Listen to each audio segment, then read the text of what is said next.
Olá, amigos e amigas ouvintes. Eu sou Helena Sampaio e falo em nome da Rebraus, a Rede Brasileira de Letramento em Saúde. Hoje nós vamos entrevistar a Jaqueline Evelyn Moreira dos Santos. Ela é enfermeira e é mestre e doutora em enfermagem pela Faculdade de Enfermagem da Universidade Federal de Goiás. E ela vai nos falar sobre um tópico que eu acho um pouquinho espinhoso, que é a verificação de evidências de validade quando elaboramos materiais educativos impressos à luz do letramento em saúde. E aí, seja muito bem-vinda, Jaqueline. Olá, professora Helena e ouvintes do podcast da Rebraus. É um prazer estar aqui hoje, em um momento tão rico, com uma iniciativa tão bacana que é esse podcast, para trazer aí um breve resumo do que foi desenvolvido, né, durante o meu processo de doutoramento, que mesclou a busca de evidência de validade com as boas práticas do letramento para a elaboração de material educativo. Super bacana, super importante, super difícil. Mas aí, nós estamos aqui, esperando que você arranque um pouquinho dos espinhos e a coisa fique lisa, que a gente pegue sem se machucar, não é não? Vamos tentar, né? É isso aí. Deixa eu te fazer a primeira pergunta, Jaqueline. Como é que surgiu, então, essa ideia de validar um material educativo impresso? Então, para responder essa pergunta, eu vou fazer uma breve contextualização de como tudo aconteceu. De início, é importante dizer que o meu estudo ele faz parte de um projeto guarda-chuva. Ele é intitulado Incontinência urinária e qualidade de vida em homens submetidos à prostatectomia radical. Eu faço parte de um grupo, ele é composto por uma equipe multiprofissional. E esse grupo ele desenvolve tecnologias educativas para paciente que tem incontinência urinária depois de realizar o procedimento de prostatectomia radical.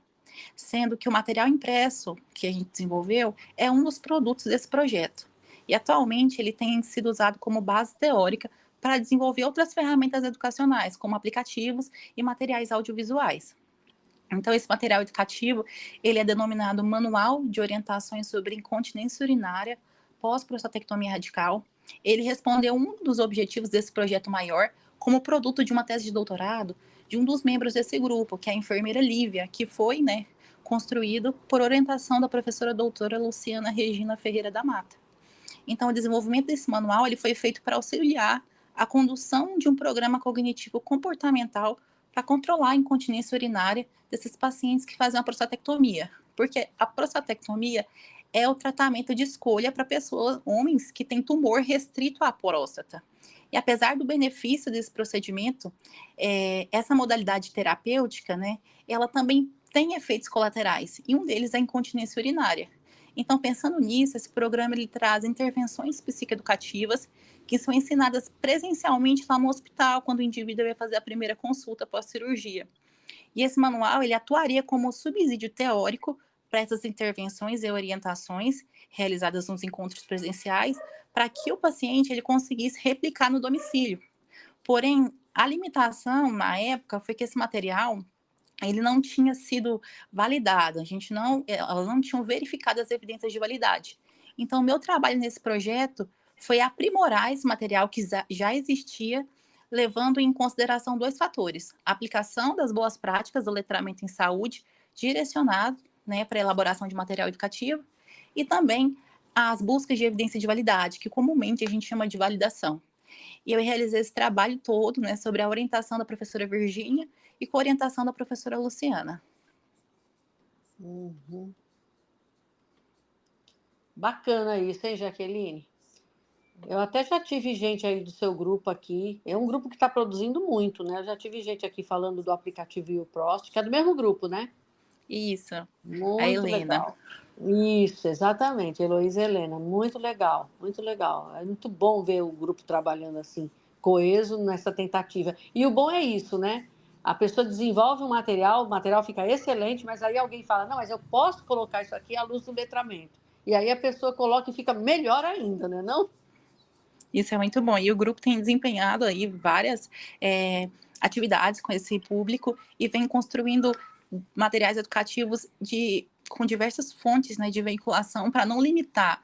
Porque a gente sabe que o público que desenvolve incontinência urinária, que faz prostatectomia, é um público idoso, que necessita de certos cuidados, na hora de passar a informação para que ele entenda essa informação. Exato, exato. E Jaqueline, fala aí um pouquinho para a gente, então, do passo a passo que você seguiu para. Você falou que ele não tinha sido validado, né? Para você buscar essas evidências de validade para a elaboração dos materiais. A elaboração de material educativo impresso é um assunto que a gente encontra de forma vigorosa na literatura, né? Isso se dá porque quando a gente fala de material impresso, ele é uma ferramenta que pode ser utilizada por qualquer área do conhecimento, pela condição física dele, né? Então, ele é um recurso que é prontamente disponível, né, para a população, que garante o leitor a liberdade de ler em qualquer lugar, e ler quantas vezes forem necessárias para sanar a dúvida.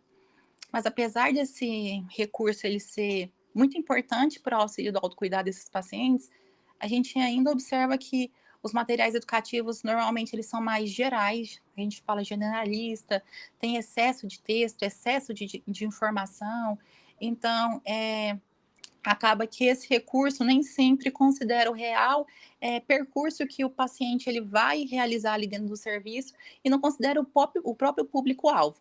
E na atualidade a gente tem outro objetivo, a gente quer construir uma tecnologia simples que auxilie na promoção da saúde, no reforço das informações, né, que são discutidas de forma oral no contato paciente-profissional e direcione ele de forma assertiva para a tomada de decisão, para conseguir que ele consiga navegar no sistema e garanta aí o autocuidado. Então, por se tratar de um estudo de busca de validade, nós devemos utilizar como caminho metodológico as orientações advindas dos standards, que são documentos que são utilizados como referência em todo o mundo, como definição de princípios de validade, porque eles fazem um consenso de 3 organizações que promovem diretrizes sobre o desenvolvimento e uso de testes há mais de 50 anos, que são as instituições americanas de pesquisa educacional, a Associação Americana de Psicologia e o Conselho Nacional sobre Medida Educacional. Então, eles trazem os standards e, além deles, né, por ser um campo multifacetado, a gente tem que considerar também outras informações para validar materiais educativos, como a parte psicométrica da validade, e também considerar as interfaces com a área da educação, da comunicação e do próprio letramento em saúde. E com base nisso, a gente desenvolveu um passo a passo que a gente aplicou nessa tese. Primeiro, foi necessário definir um propósito do material educativo, considerando o público ao qual ele seria dirigido. E como nós já pegamos o material que já existia, a gente já tinha esse primeiro direcionamento, a gente já sabia o público e já tinha o, o local, né, que é para ambiente hospitalar, que ele seria aplicado. Então a gente pegou, como ele já existia, a gente fez uma revisão da literatura para fazer um levantamento se a lista do conteúdo ali existente era realmente atualizada e se tinha alguma coisa que a gente poderia incluir ou fazer alteração. Então essa lista de conteúdo, ela passou por um painel de juízes, né, que era composto tanto por pessoas do público-alvo quanto especialistas, porque aí eles fariam a verificação desse conteúdo, se esse conteúdo era pertinente, e eles iam sugerir ali possíveis alterações, inclusão ou remoção de informação. Então, com essa lista aí já ajustada, nós já tínhamos as imagens selecionadas, mas para quem não tem, nessa etapa aí que eles fazem a seleção de imagens e faz a montagem do material educativo propriamente dito. E aqui nesse momento que a gente começa a considerar as boas práticas do letramento em saúde, no que diz respeito à linguagem, à tipografia desse material, ao layout, à distribuição da organização das informações e das figuras, né, dentro daquele layout, quais a melhor forma de colocar as ilustrações e os detalhes para apresentar essas ilustrações também, e também aqui fazer a análise da leitorabilidade desse texto. Então, quando a gente tem essa parte já construída, a gente passa para a próxima etapa, que é aí onde a gente vai verificar a validade, né? Que é realizada a partir de fontes de evidência de validade, que corresponde a um processo que ele é rigoroso, que ele almeja verificar se o objeto avaliado ele mede exatamente aquilo que se propõe a medir. No caso aqui, a gente não tem um instrumento, nós temos um material educativo. E quando se trata de material educativo, nós queremos verificar se essa informação e se as ilustrações apresentadas, elas são validadas, elas são confiáveis. E como o material educativo ele não vai possuir um construto latente, né, como nos instrumentos, eles não têm ali estrutura interna para ser avaliada, então a gente vai aplicar os testes para ver se tudo aquilo que a gente apresentou nesse material, ele realmente vai contemplar o o objetivo ao qual ele é proposto. Então, para fazer essa validade, a gente vai utilizar o processo de busca de evidências na base do conteúdo e no processo de resposta. Quando eu falo que eu vou validar o material quanto ao conteúdo, é quando eu aplico esse material a um painel de juízes diversificados, que eles vão avaliar esse material quanto à relevância, a pertinência, a objetividade, clareza, linguagem e a clareza das ilustrações que são apresentadas. E quando eu falo que eu vou verificar as evidências de validade do processo de resposta, é quando eu aplico esse material a um grupo a um grupo coletivo, né, ou individual de representantes do público-alvo, para verificar se eles compreendem essa ferramenta que está sendo proposta. Então, com isso, a gente chegaria a verificar as evidências de validade relacionadas aí ao material educativo. No caso do meu doutorado, nós só verificamos as evidências de validade de conteúdo. Não foi verificado o processo de resposta. Essa é uma fase que está em andamento e um projeto concomitante ao meu. Estou entendendo, estou entendendo. Bem complexo, né? É bem complexo. É complexo. E assim, uma coisa tão interessante, né, Jaqueline? Porque a gente vê tanto material bonito por aí, né? E materiais que não vão seguir, não vão ser entendidos, né? A pessoa fica com ele maravilhoso e no final das contas ele não atende, né? Se você passar por um painel de expertos de juiz, eles vão mostrar um monte de falhas, né? Então é interessante que você construiu, quer dizer, você pegou um material e você implementou melhorias exatamente à luz do letramento para que ele realmente pudesse ser aprovado, né? E aí me diz uma coisa, antes de eu passar para a próxima pergunta que eu tinha pensado. Você falou que ele já estava pronto e tal. Você precisou alterar o esqueleto teórico e as gravuras para adequar as boas práticas do letramento ou do jeito que estava já deu para aproveitar? Assim, algumas coisas passaram e foi possível aproveitar, mas nem tudo. A gente teve que fazer alteração no corpo do texto. Conosco, no grupo, tinha uma linguista. Então, quando esse material passou por essa linguista e a gente tentou fazer a aplicação aí da linguagem simples, o texto ele foi alterado. Foi alterado também as ilustrações, porque algumas ilustrações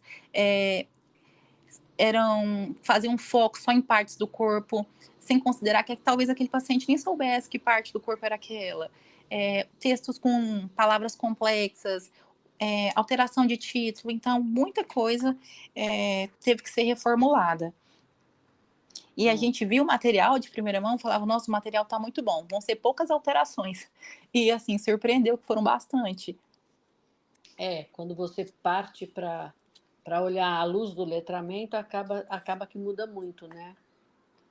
Eu estava outro dia, uma colega minha está fazendo um roteiro aí, educativo, e ela pediu para eu dar uma olhada, porque ela foi fazer a leiturabilidade e estava dando equivalente ao segundo grau completo. E ela é para a população, não dá para ser segundo grau completo, né?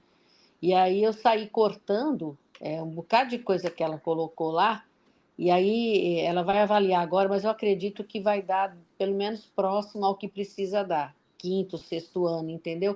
Mas é engraçado porque a gente transfere aquilo que a gente faz num documento acadêmico, quando a gente vai fazer um material educativo escrito, o que a gente faz? A gente mantém o mesmo esquema da gente, né? Aquele esquema, né, que você começa a dizer, por exemplo, há quanto tempo que aquele hospital existe, há quanto tempo que o serviço começou, que são coisas que no material acadêmico você faz, mas às vezes isso não se aplica a um manual para a pessoa conseguir autogerir a saúde, no caso específico aí da prostatectomia radical, não é não? E o interessante é que nesse painel que a gente utilizou, tinha aí a participação do público-alvo. Porque é como se fosse um adiantamento daquilo que a gente vai encontrar no processo de resposta. Por isso que é interessante colocar pessoas do público-alvo e eles não vão interferir ali no resultado do valor de análise pelo painel de juízes. E é interessante ver que eles têm um olhar muito interessante de coisas que estão faltando, de informações que eles esperavam ver e não viram ali naquele material, ou de coisas que eles, assim, aquela informação não é tão necessária. Então, é muito interessante ver também a participação, não só do profissional, né, que tem ali aquela visão mais crítica, né? Mas o paciente também, ele sabe o que ele quer, o que ele precisa, e ele está ali participando desse processo aí da validade do conteúdo. Exatamente. E você seguiu bem a boa prática do letramento mesmo. Você engajou esse público-alvo aí para poder fazer a sua reformulação, né? Muito legal isso aí, muito legal. Eu acredito que vai vir resultados bem interessantes quando você for fazer a avaliação de resposta, porque aí você vai ver o tanto que vai dar uma, eu acredito, né, que vai dar um resultado muito bom, porque você tomou todos os cuidados possíveis, né? Acho que vai ser bem bom. Sim, sim, é isso que a gente espera. Eu acredito que vocês vão ser contemplados.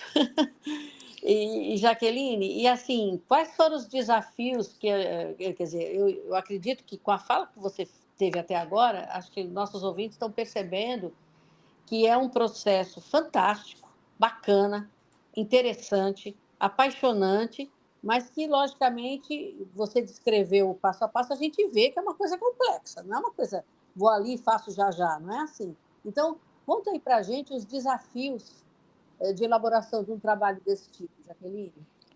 Então, apesar de a gente falar muito de letramento, ele é um termo relativamente novo, e as boas práticas também são coisas para elaboração de material educativo é algo novo, né? Então, a gente não vê muitos artigos nacionais que são construídos pensando no material educativo e no letramento em saúde. Na maioria, eles falam do que a gente já vê comumente, né, sobre como elaborar material educativo. Então, assim, a gente acaba que não tem muita informação nacional. A maioria das informações são internacionais. Esse já é o primeiro ponto. E a gente sabe que algumas coisas internacionais, elas não cabem para o nacional. Outra coisa também que a gente encontra é que as ferramentas brasileiras, né, a gente pode citar como o Evalpen, o IVATS, o Questionário Luz, o próprio SAM, que foi traduzido, eles ainda estão em processo, o AMELS, né, BR, eles ainda estão em processo, né, para conseguir atingir todo o rigor metodológico que é necessário para pronto uso, né, para uso.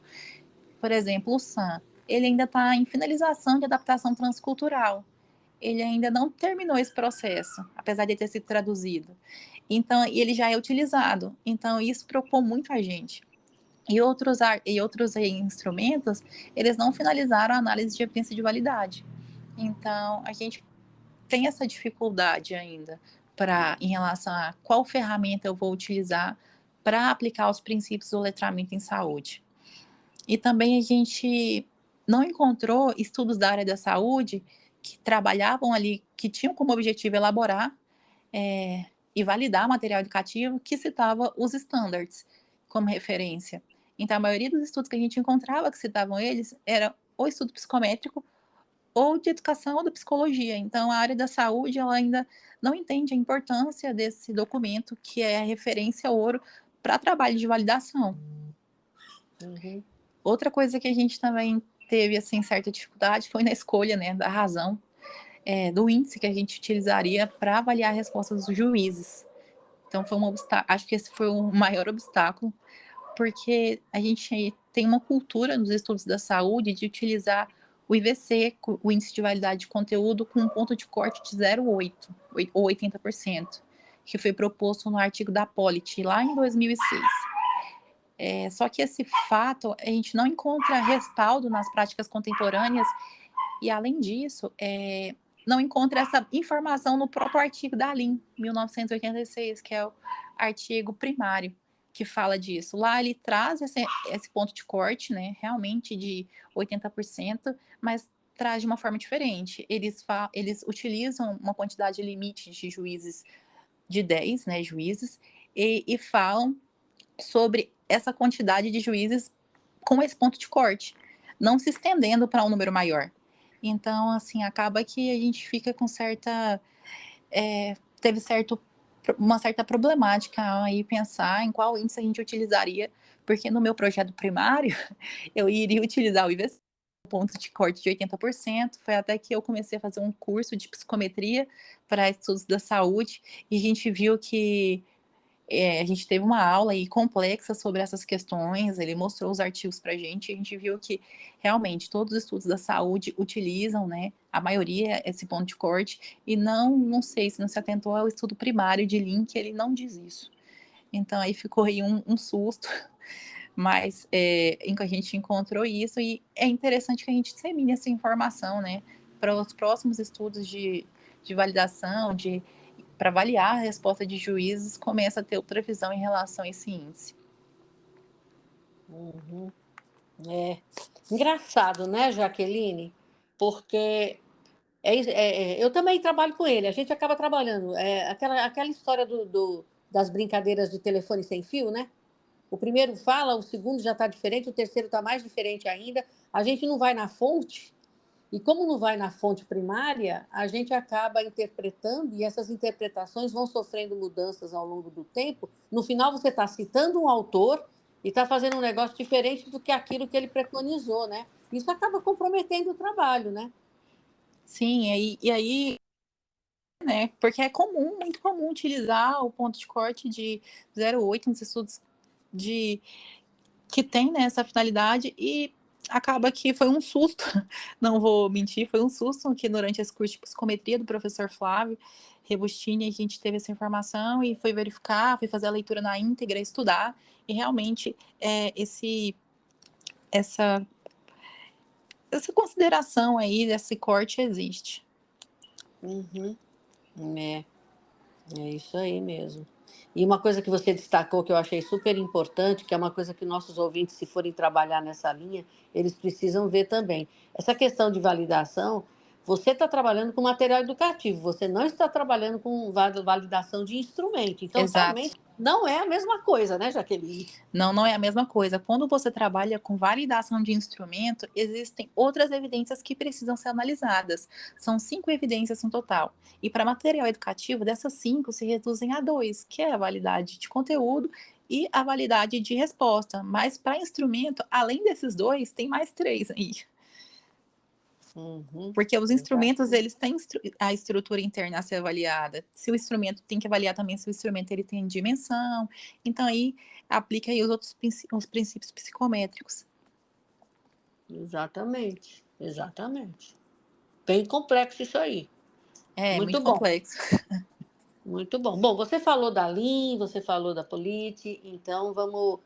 Eu vou querer as referências que eu vou colocar na descrição do episódio, que aí as pessoas podem ter acesso, né, tanto ao que é bastante usado, né, que é a Politback, na verdade, né, que é muito Isso, usado, né, e a original Lean, e ainda a pessoa vai ler isso agora, pensando no que você falou aqui, para poder fazer também uma análise crítica desses textos, né.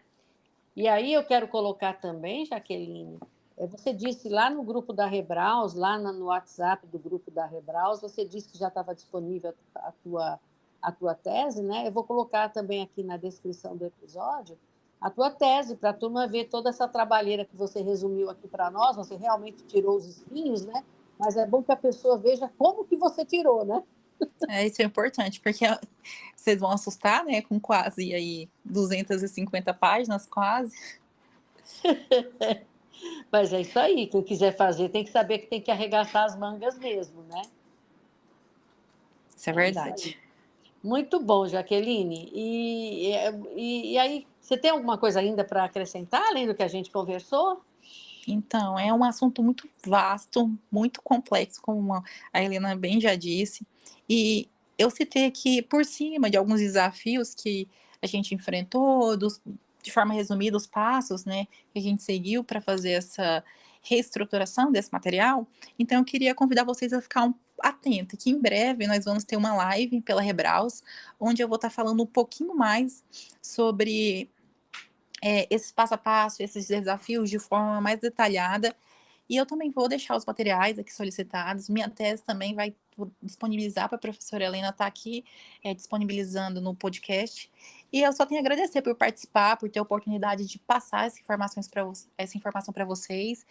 E é só agradecer mesmo, gente. E é isso. Muito bacana, Jaqueline. Você deu eu posso dizer que você nos deu um aperitivo, né? Bem gostoso, né? Que agora nós vamos para a refeição completa na live, né? Não?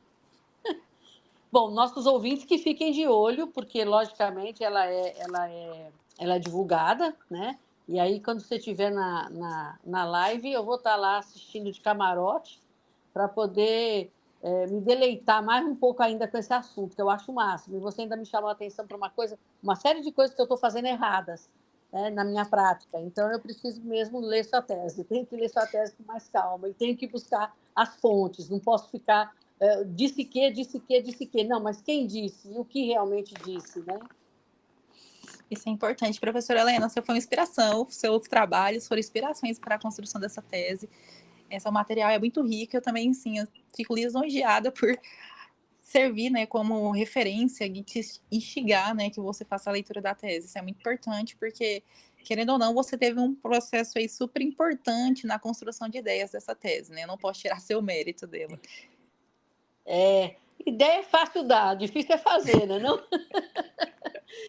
Pois, Jaqueline, muito, muito, muito obrigada, tá, pela sua participação com a gente hoje. Eu sei que você trabalha praticamente 3 expedientes, porque tem os da rua e os da casa, então eu sei que você realmente se esforçou para poder estar com a gente, né? Tivemos, de vez em quando, as companhias também do nosso podcast dos cachorrinhos, que são bem-vindos, né? São bem-vindos, então muito bom também. Então, só gratidão, Jaqueline, gratidão, e gratidão para os nossos ouvintes, né, que estão sempre com a gente. E a gente aguarda todo mundo, então, para o próximo episódio. Até lá, tchau, tchau, Jaqueline. Obrigada. Até mais, pessoal. Obrigada. Até mais.